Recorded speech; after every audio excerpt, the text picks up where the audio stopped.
Hello বন্ধুরা, আজ তৈরি করে দেখাচ্ছি ছোয়া স্যাটে। জাস্ট ট্রাই, আগে কখনো করিনি, আজ প্রথমবার করে দেখাচ্ছি। কি কি করছি মানে কি কি দিচ্ছি সেটা তোমরা একটু দেখে নিও। আর যদি বুঝতে না পারো তাহলে তোমরা আমাকে কমেন্ট করো, আর আমি রিপ্লাই তোমাদের জানিয়ে দেবো। তো সমস্ত মশলা দিয়ে আমি সয়াবিনটাকে ভালো মাখিয়ে নিয়েছি, একটু লেবু রস দিয়েছিলাম, দেখে থাকবে।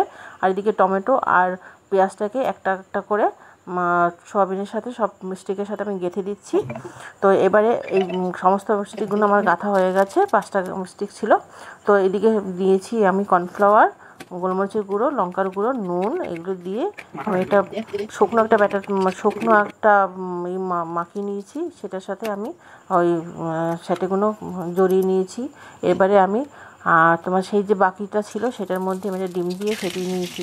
ডিমের মধ্যে দিলাম তোমার গোলমরিচের গুঁড়ো, বিভিন্ন মশলা টশলা দিয়ে আমি ওটাকে স্যাটেটাকে ব্যাটারের মধ্যে ডুবিয়ে নিয়েছি। আর এদিকে আলাদা একটা সোয়া সস আর টমেটো সস, চিনি, নুন, লঙ্কার গুঁড়ো দিয়ে ব্যাটারটা রেডি করে রেখেছি। এইদিকে আমি কড়াতে দিয়ে দিয়েছি পেঁয়াজ, রসুন, আদা আর একটু টমেটো কুচি, এদিকে নাড়াচাড়া দিয়ে এবার আমি দিয়ে দেবো সেই টমেটো যেটা আমি তোমার এদিকে মিশিয়ে রেখেছি মশলা দিয়ে। আর এদিকে দিয়ে দিলাম একটু গোলমরিচের গুঁড়ো, একটু লঙ্কার গুঁড়ো। এরপর আমি সেই টমেটো সসটা আমি দিয়ে দিলাম। টমেটো সসটা একটু কালো কালো হয়েছে, কেননা চিলি সসটা আমার সয়া সসটা একটুখানি বেশি হয়ে গেছে। যাই হোক, ঠিক আছে, আজকে ফার্স্ট দিন, যদি ভুল হয়ে থাকে তোমরা ক্ষমা করে দিও। আর বলতে হয়তো অনেকটা ভুল হয়ে গেছে, বুঝতেই পারছি।